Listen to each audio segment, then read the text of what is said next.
Thank you for your introduction, and actually, it's my first time here.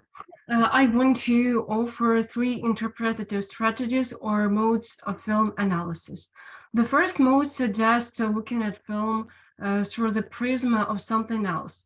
As a result, the filmic manifest content gets reduced to the conceptual framework of the field or research area involved in analysis. In this case, aesthetic specificities, narrative arc, or cine language of a given film remain untouched, and what is explained here is the research area in question. For instance, psychoanalytic film theory, psychoanalysis of cinema, or what Slavoj Žižek does in his Perverse Guide to Cinema, demonstrate how psychoanalytic theoretical positions can be better understood and illustrated by referring to movies. This leads us to the second mode, which makes it possible to analyze films as an end in itself by considering a special cine language and breaking down this or that cinematic universe into constitutive parts, minimum units of signification, blocks of interpretation, or whatever that is supposed to encode the manifest content. I'm talking about the structural analysis represented by the theoretical approach of Christian Metz, who put forward the theory of large syntagmatics in his book, Film Language as Semiotics of the Cinema. It is about isolating the elementary cinematic units which constitute cine language. Metz goes to great length to adapt the linguistic methods and terminology for conceptualizing the cinema as a signifying system without much reducing its nature to that of the verbal language. And he also tries to tackle the narrative part of the problem. Eventually, Metz wants to accomplish two tasks at once.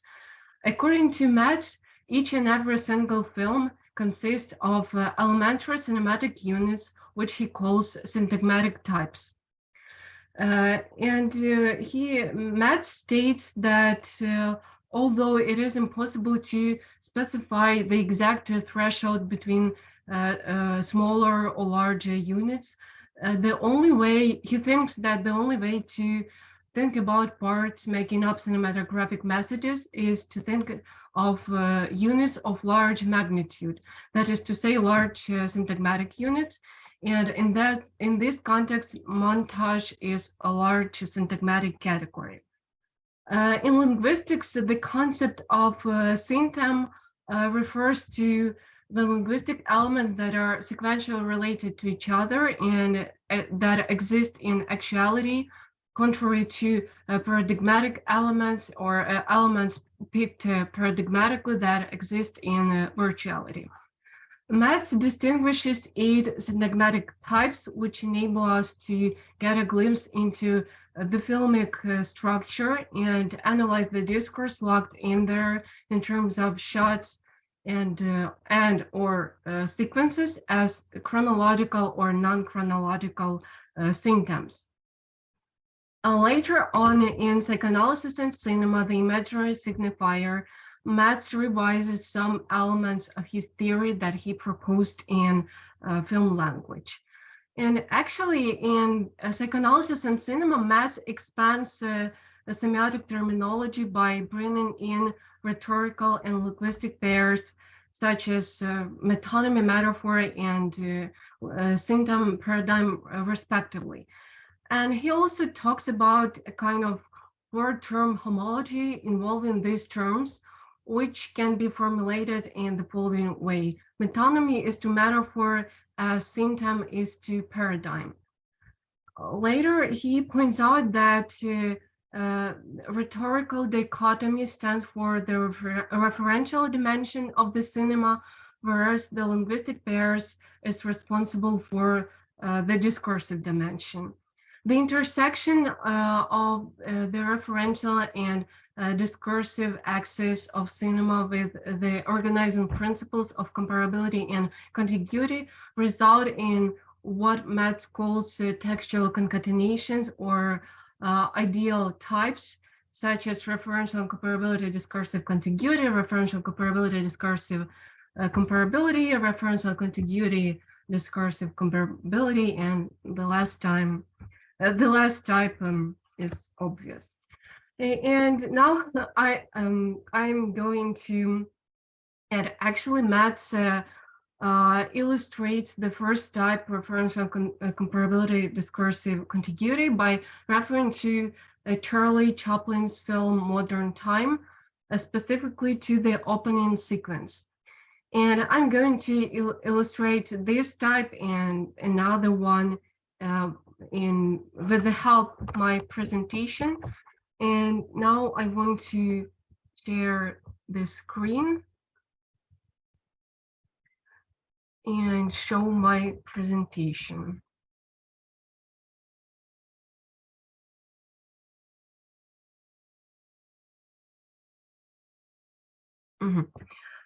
This is the first type, and it's an example of metaphor presented syntagmatically.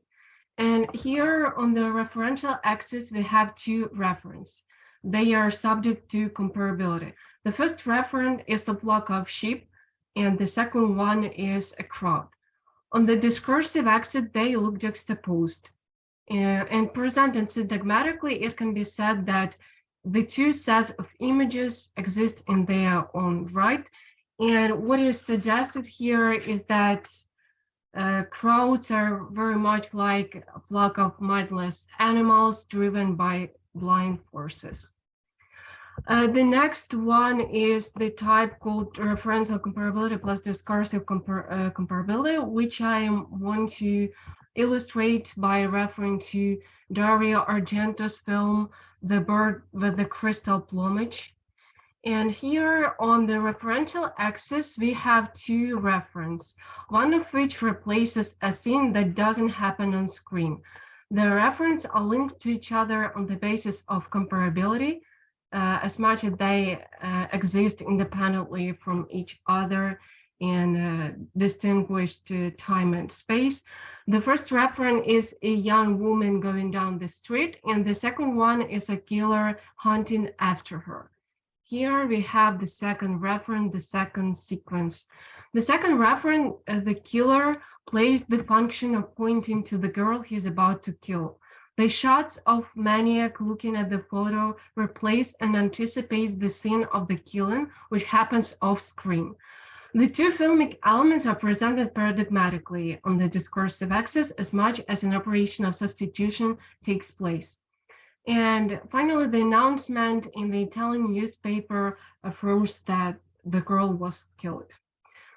And that's all for maths. And the next one, the next theoretician in this field I want to turn to is Gilles Deleuze, which and his mode of film analysis stands in stark contrast to the previous two.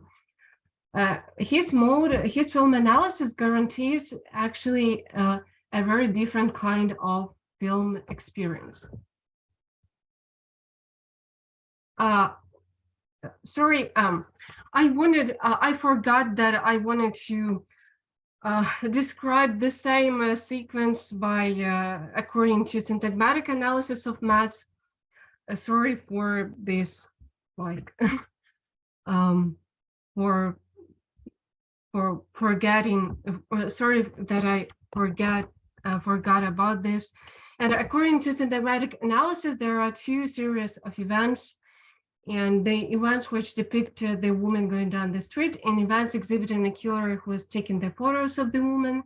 Here, chronological symptom comes into action. That is to say, the narrative linear symptom is presented as an episodic sequence because two different scenes are separated from each other in space and succeed each other in time. And the next scene happened to be in another location. This is a syntagmatic analysis, and the previous one was like analysis described, introduced by Matt in his book Psychoanalysis and Cinema. And now it's time to turn to Deleuze and his concept of the movement image. And actually, Deleuze discusses three possible definitions of the movement. The movement as an immobile section, movement as a mobile section of duration, or the movement image, and the movement as a pure duration or time image. The first definition falsely attributes to the category of movement the space-like characteristics, blatantly putting it on pause.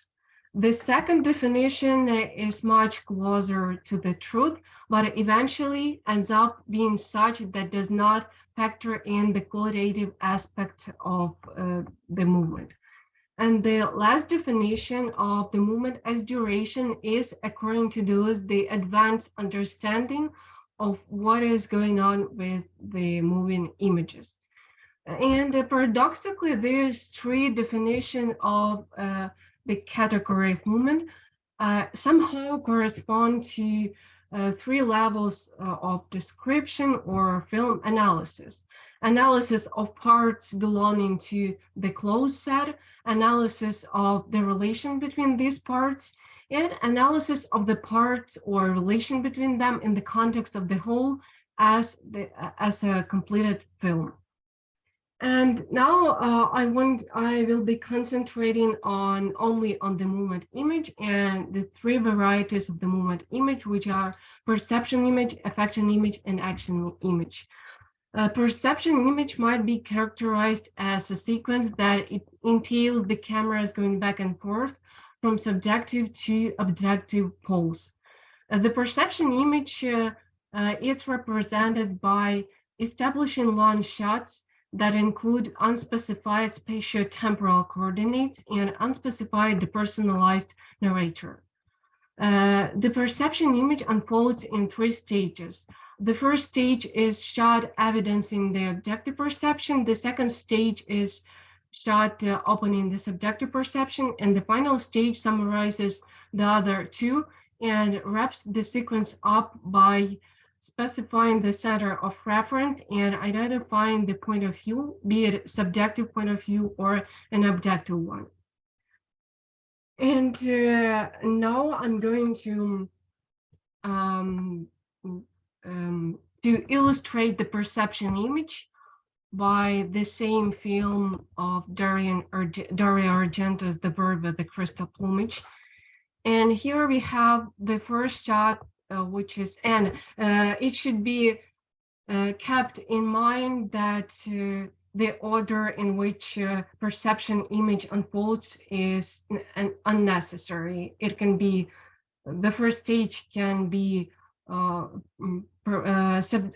subjective perception as well as subjective perception, doesn't matter. And here in Dario Argento, in this sequence, we have the medium shot of the main character, which is looking at the art gallery. And this shot articulates the subjective perception because we are explicitly hinted that the scene is seen through his eyes. Here we already have the center of reference, which is the narrative agency. And this so-called narrative agency has just become the witness of the crime. The next stage of perception image is presented by the long shot of the art gallery. And this long shot erases any traces of subjectivity, which was posited one shot ago. Of course, we know whose point of view is this. It is as if our protagonist became anonymous. And actually, this shot represents the objective perception, contrary to the previous one.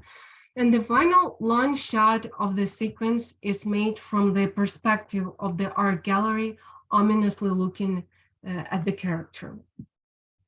And the next type of the movement image is the affection image, which consists of either a single shot or a sequence showing a close-up of the face or a close-up of an object or a subject. Affection image that exists in the form of the sequence comprises a shot of the hyperbolized subject, which is the first stage, and or shot of hyperbolized object. And the final stage is the subject constituting the subject coinciding with the object. And again, the order in which these stages are presented is not necessarily that. And the close-up, the concept of the close-up points to another concept that Deleuze introduces, which is that of facification, in the sense that everything that appears magnified takes up the role of the face by virtue of the fact of literally looking at us from the screen. If image perception was about the interplay between observing and observed instances, the affection image deals with the reflecting and reflected instances. And now I want to illustrate this, the affection image by the film of Bergman, which is Cries and Whispers. In this sequence, the shot number 1 is a hyperbolized subject, which is a woman closing the door. The next one is the woman closing the door at the stage 2, and also the screen rapidly turning red. And the last one, the final shot, the red screen, which is annihilation of the subject in any space whatever. Any space whatever is another concept of Deleuze. The next sequence is exactly the same. The first shot is close-up of the woman. The second shot, close-up of the woman closing her eyes. And the last one is the woman at the stage 1 and woman at the stage 2 coincide. Contrary to the perception image and affection image, which are devoid of narrative components as much as spatiotemporal coordinates, and as well as the figure of narrator are unspecified, the action image heavily relies on the spatiotemporal, geographical, or historical components, but also on social milieu, on the personality of the characters, on the surrounding atmosphere, and so on and so forth. It is the level of the narrative and the narration. The action image exists in two forms: the large form and the small one. The large form describes a narrative trajectory from the situation or initial states of affairs through the action, a specific action, which is a narrative event pivotal for a change within the narrative universe of the film. And the next stage is a modified state of affairs, and modification happens thanks to the action or the narrative event. The small form progresses from the action or line of behavior on the part of the characters through a situation which necessitates another kind of actions. And now I'm going to look at Bergman's film Shame, which consists of 3 blocks, and which is a great example of the large form of the action image. The first block, I'm talking about the block S, the block A, and the block S1. The first block S outlines the situation or a state of affairs in which Jan and Eve, which are the main characters, are an estranged couple whose relationships prove to be in a process of deterioration from the very beginning. Above all, they are politically apathetic, not knowing much about what's happening around them. The block A changes everything completely. It is about the event of shelling and enemy troops entering the city.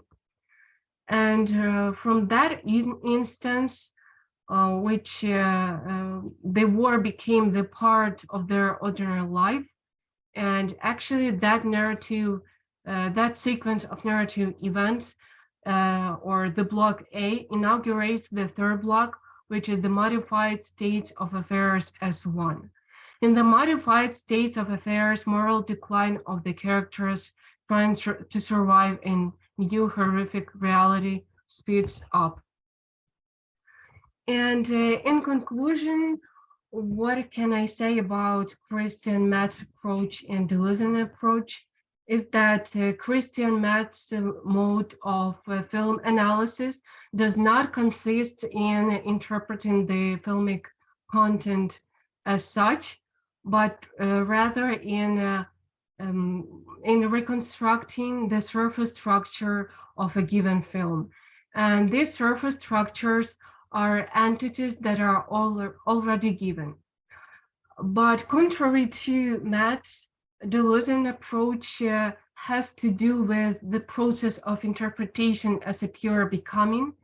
And because of that, Deleuzean approach is a better way to account for the experience for the experience of watching films, and for the experience of interpreting it right away while watching, without being much committed to the structures, as was in the case of Christian Metz.